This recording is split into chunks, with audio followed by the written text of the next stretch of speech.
안녕하십니까. 안녕하십니까. 샘투 타일러의 샘입니다. 샘투 타일러의 로우 타일러고요. 네, 다시 모습이 갈라지기 시작하네요. 네, 저희가 오늘 좀 나름 강행군이라서 그렇죠. 네네네. 웹툰 전문가 샘씨 모셨습니다. 네, 전문가 샘입니다. 네. 이번엔 또 역시나 간만에 군대를 소재로 한 웹툰 하나 가지고 찾아왔습니다. 좋습니다. 아마 최근에 군대에 관련돼서 웹툰 소개해드린 게 DP 개날 그 소개해드렸던 것 같은데, 맞아요. 이 또 군대 역시 웹툰에서 등장하는 약간 단골 소재고, 또 독자층이 남성분들이 많다 보니까 어느 정도 꾸준한 인기를 얻고 있는 소재가 아닌가라는 생각이 듭니다. 그 중에서 좀 약간 오늘은 특이한 배경 그리고 소재를 하는 군대 웹툰을 가지고 찾아왔습니다. 제목은 탈영일지라는 제목이고요. 아포리아라는 작가분의 작품이십니다. 네. 이 아포리아라는 단어가 그리스어에 있는 단어라고 해요. 그래서 아포리아가 길이 없다, 약간 그런 뜻이고, 약간 난제, 어려운 문제, 그런 걸 뜻하는 단어라고 해요. 그래서 작가분이 필명을 이 아포리아라는 단어로 쓰고 계시고요. 이분께서는 본명은 공개가 안 되신 것 같고, 원래는 소설가가 되고 싶으셨다고 해요. 소설가가 되고 싶어가지고 약간 신춘문예 같은데 여러 번 투고도 하시고 하셨는데 잘 안 되셨다고 해요. 그래서 약간 어렸을 때부터 그림 그리는 것도 좀 좋아하셔가지고 약간 스토리텔링의 수단을 웹툰으로 해봐야겠다라고 해가지고 웹툰 작가로 데뷔를 하시게 됐고요. 2020년에 네이버 웹툰에서 운수 오진 날이라는 작품으로 데뷔를 하셨습니다. 그 우리가 흔히 알고 있는 운수 좋은 날. 잘 꼬았네요. 네, 운수 좋은 날을 이제 꼬아가지고 운수 오진 날. 약간 이 얘기는 살인자와 택시기사 두 명이 그 택시라는 공간 하나에서 벌어지는 약간 되게 짧은 이야기인데 이거를 되게 길게 잘 풀어내신 단막극을. 네네네, 그런 작품입니다. 약간 본인이 인터뷰를 하신 그런 게 딱 하나 있었는데, 거기서는 본인 피셜로 약간 자기는 리얼리즘을 추구하는 작가고 현실 속의 이야기를 날카롭게 풀어내고 싶다, 이런 약간 작품관을 밝히셨고요. 이 탈영일지 역시 약간 그런 좀 리얼리즘을 추구하는 그런 작품이 아닐까라는 생각이 듭니다.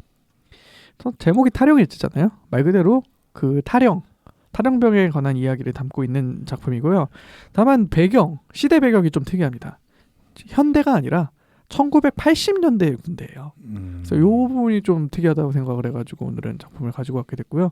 탈영하면은 저번에 소개해드렸던 그 DP가 생각나시기 그럴 것 같은데, 약간 어느 정도 스토리 구성도 비슷하고, 다만 근데 그거를 배경을 현대에서 30년 전으로 옮겨놨다. 40년 전입니다. 그러네요. 이젠 40년 전이네요. 네, 40년 전으로 옮겨놨다라고 생각을 하시면 될 것 같습니다. 거의 그러니까 저희 아버지 세대가 군생활 하시던 그렇죠. 그때쯤이다라고 생각하시면 정확하실 것 같아요. 요즘 아버지들은 아니고 저희들의 아버지. 네, 그렇습니다. 네, 주인공은 최금혁 일병입니다. 1980년대 군대이기 때문에 그 내무 부조리가 엄청나게 심한 현실을 약간 그려내고 있어요.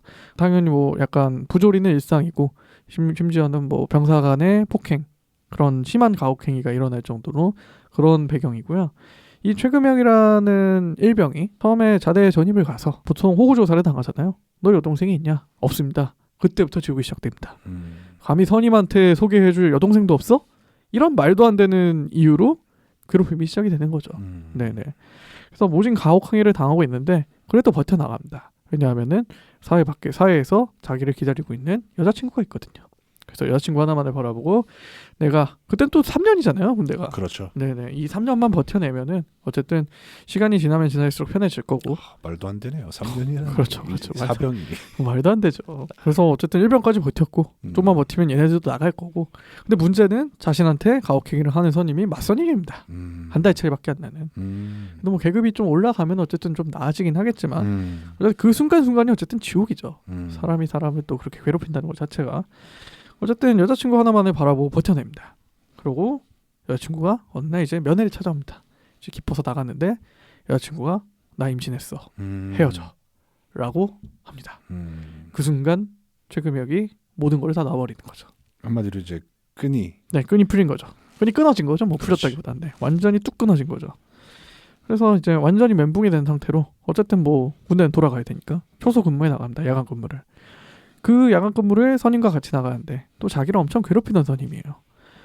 그래서 또 여자친구랑 헤어진 사실도 어떻게 다 소문이 났나 봐요. 그래서 또 그걸 가지고 또 막 몹쓸 말들을 하고 그러다 보니까 최금혁이 이제 또 완전 이성의 끈을 놓아버린 거죠. 심지어 그 초소에서는 실탄에 든 총을 주고 근무를 하던 곳이었는데 최금혁이 막 거의 뭐 이성을 잃은 거죠. 그래서 그 선임한테 총을 쏩니다. 총을 쏴서 정신을 차려보니까 선임은 쓰러져 있고 그 엄청나게 가까운 거리에서 그 가슴 부위를 맞거든요. 정확히 드러나지는 않았겠지만 당연히 거의 뭐 즉사하다시피 하고 정신을 차린 최금혁은 그 길로 탈영에 나섭니다. 그러니까 뭐 이제 요즘과는 확실히 환경이 다르니까 순찰을 하다가 어디가 이제 좀 뚫려 있고 그런 데를 본 것 같아요. 저주망 같은 데를. 그래서 총을 메고 무장 탈영을 한 거죠. 그래서 뭐 부대가 난리가 나죠. 부대가 당연히 난리가 나고 외부에서 헌병대 조사관이 옵니다. 조동혁 대위라는 헌병대 조사관이 옵니다. 그래서 이 최금혁을 어쨌든 체포를 해야 되니까 수사단장으로 참여를 하게 되고 일단 당연히 먼저 부대 내를 조사를 합니다. 왜 도대체 이런 일이 발생을 했나. 근데 이미 입단속이 다 이루어진 상태인 거죠. 그렇죠. 최금혁이 이상한 애였다. 그냥 이유도 없이 오히려 맞은 선임은 좋은 사람이었는데 뭔가 최금혁이 항상 정신적으로 불안해했고 그래서 최금혁의 단독 범행이다. 부적응자다. 네네네, 부적응자다. 고문관이다. 그렇게 된 거죠. 근데 헌병 장교가 조사를 계속하다 보니까 뭐 서울에 있는 최금혁의 본가에도 찾아가고 그런 여러 최금혁의 주변 환경에 대해서도 조사를 해보니까 본인은 최금혁은 절대 이유 없이 그럴 사람은 아니다라는 결론을 내리게 됩니다. 이 웹툰에서 가장 깨어있는 인물이라고 생각을 하시면 될 것 같아요. 이 수사반장이. 그래서 그러던 도중에 사단장이 있습니다. 사단장이 지금 아마 투스타로 등장을 하는 것 같은데 진급을 해야 되니까 어찌됐든 뭐 걔를 쏴주기든 말든 이 사건을 최대한 빨리 뭐 말을 하도록 해라.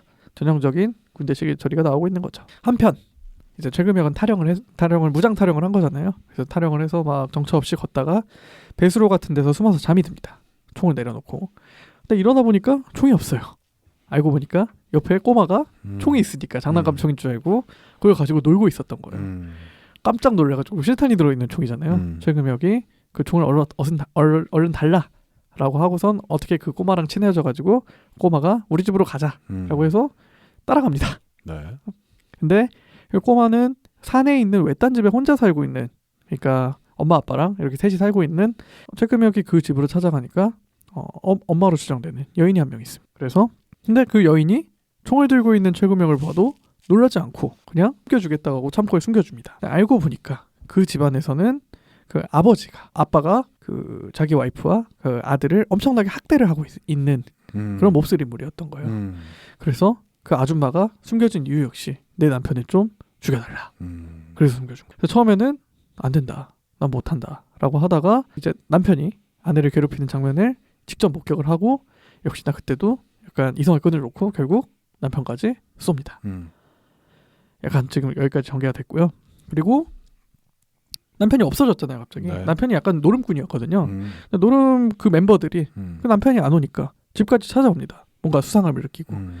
거기서 그 노름꾼 친구들도 쏘고 그래서 한 명은 죽고 나머지 두 명이 경찰서까지 이제 피를 흘린 채 도망가는 거죠. 그래서 거기서 이제 수사망이 좁혀오니까 네. 최금혁은 그 집을 떠나서 다른 데로 가게 됩니다. 지금 현재까지 여기까지 진행을 됐고요. 굉장히 어디서 들어본 듯한 얘기네요. 아 그래요? 아니 어디서 이 얘기를 해준 것 같은데. 그래요? 저는 처음 소개했는데. 약간 그런 기시감이 있습니다. 넘어가시죠. 네, 어쨌든 그래서 약간 지금 최금혁 일병 같은 경우에는 어찌 됐든 간에 지금 돌이킬 수 없는 길을 걷고 있는 거죠. 일단 선임을 어쨌든 쐈고 거기까지는 뭐 약간 어느 정도 정상 참작이 될 수 있는 여지가 있었다고 하더라도 거기까지는 어떻게 보면 군법이죠. 네네네. 근데 나와서 민간인을 지금 2명을 쏴 죽이고 부상을 입히고 지금 계속 도피 생활을 하고 있는데 지금 포위망은 그 아까 한명대 수사반장도 네. 어쨌든 똑똑한 사람이기 때문에 계속 포위망을 좁혀오고 있고요. 지금 과연 최동혁 일병의 미래는 그렇게 밝지 않아 보이지만 결국 마무리는 어떻게 될지, 그리고 왜 굳이 이 80년대의 상황을 배경으로 사용했는지는 사실 아직까지는 잘 모르겠어요. 네네. 굳이 그 시대를 설정하지 않았다고 하더라도 충분히 그려낼 수 있었던 작품이라고 생각이 드는데, 분명 그 시대를 배경으로 설정을 한 것은 아직 나오지 않은 무언가 이유가 있지 않을까라는 생각이 듭니다. 그럴 것 같습니다. 네네. 약간 DP 보는 느낌이에요. DP인데 좀 오래된 DP. 그러니까 40년 전 DP 보는 느낌입니다. 그래서 개인적으로는 어떻게 이 시기에 부조리를 좀 조사를 하고 표현을 하려고 했는지 그 부분도 좀 궁금한 포인트가 있습니다. 제목이 뭐라고요? 탈영일지입니다. 네. 원래 이런 류의 만화를 그리시던 분인가요? 웹툰을? 지금 이게 두 번째 작품인데요. 첫 번째 아까 운수 오진 날 네. 그것도 약간 어떤 잠깐만 설명을 해드리자면은 살인범이 있습니다. 살인범이 우연히 택시를 타게 된 거예요. 굉장히 장거리를 가자고 해요. 네. 택시 기사분들한테 굉장히 사실 좋은 기회잖아요. 그렇죠. 그래서 뭐 서울에서 뭐 목포까지 가자고 하는 거예요. 그렇죠. 뭐 몇십만 원을 주겠다고. 그래서 뭐 오늘 운수 좋네 하고선 갔는데 라디오에서 계속 이상한 뉴스가 흘러나오는 거죠. 뭐 연쇄살인범이 근데 보니까 누가 봐도 내 옆에 탄 사람이 연쇄살인범. 그 목포까지 가는 그 택시라는 공간 안에서 그 두 명의 약간 일종의 심리전, 약간 그런 거를 볼 수 있는 작품입니다. 그래서 오늘 소개해드린 작품은 아포리아 작가의 탈영일지라는 작품이었고요. 다음 주에도 역시 다른 작품을 가지고 찾아오도록 하겠습니다. 네, 매주 화요일마다 쌤의 웹툰 콘텐츠 팟빵에서 오디오 콘텐츠로 들어보실 수 있으시고요. 그리고 유튜브 쌤투타일러 채널에서 영상 콘텐츠로 만나보실 수 있으시니까 좋아요와 댓글, 구독 부탁드리도록 하겠습니다. 감사합니다.